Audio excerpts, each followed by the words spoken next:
G20 Nations ने finally financial stability board (FSB) और international monetary fund के crypto assets को रेगुलेट करने के रोड मैप को अडॉप्ट कर लिया है। अब इससे क्रिप्टो मार्केट पर क्या इंपैक्ट पड़ेगा या फिर क्रिप्टो को अब कंट्रीज कैसे ट्रीट करेंगी, सब जानेंगे आज की इस वीडियो में। This video is important to understand the future of crypto and its adoption, so stay with me। G20 nations के फाइनेंस मिनिस्टर्स और सेंट्रल बैंक गवर्नर्स मोरक्को के माराकेश में मीटिंग के लिए मिले। उन्होंने कंबाइनली FSB और IMF के दिए हुए क्रिप्टो एसेट्स को रेगुलेट करने के रिकमेंडेशन को एक्सेप्ट किया। मिनिस्टर्स और सेंट्रल बैंक गवर्नर्स ने न्यू दिल्ली लीडर्स डिक्लेरेशन के प्रपोजल्स को भी आगे ले जाना डिसाइड किया है।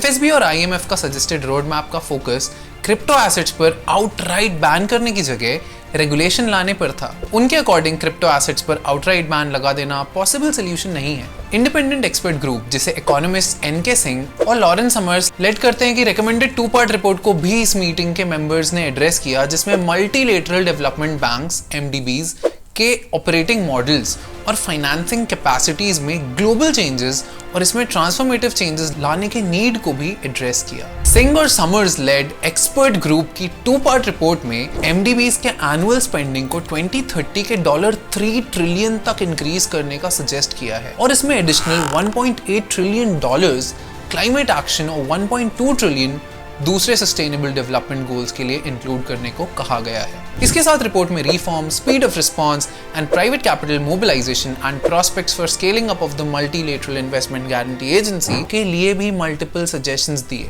दे also emphasise the importance of addressing debt vulnerabilities in low and middle income countries in effective, comprehensive and systematic manner while maintaining its commitment to stand by common framework for debt treatments beyond the DSSI, an initiative endorsed by the G20 last November to support low-income countries with unsustainable debt। Fourth, FMCBG meeting के conclusion के बाद Indian finance minister Nirmala Sitharaman ने press conference को address करते हुए बताया कि G20 finance leaders ने जिस फाइनेंस ट्रैक इश्यूज को डिस्कस किया है वो है measures to strengthen MDBs, advancements of financial inclusion through DPIs, which is digital public infrastructure, roadmap for crypto asset regulations, managing global debt vulnerabilities for low-income countries, financing cities of tomorrow, advancing two-pillar solutions on taxation for digital economy, and mobilizing climate finance। Sitharaman said, and I quote, G20 members reiterated the need for well-calibrated monetary, fiscal, and financial and structural policies to promote growth, reduce inequalities and maintain macroeconomic financial stability। G20 presidency के under G20 finance leaders की ये 4th and final meeting थी। इससे पहले की meetings Washington, Bangalore और गांधीनगर में हुई थी। आपको बता दूं अब नेक्स्ट ईयर G20 की प्रेसिडेंसी ब्राजील को पास होगी। Now if you want to know more about G20 updates, watch our past video। Also don't forget to like this video and subscribe to CoinX।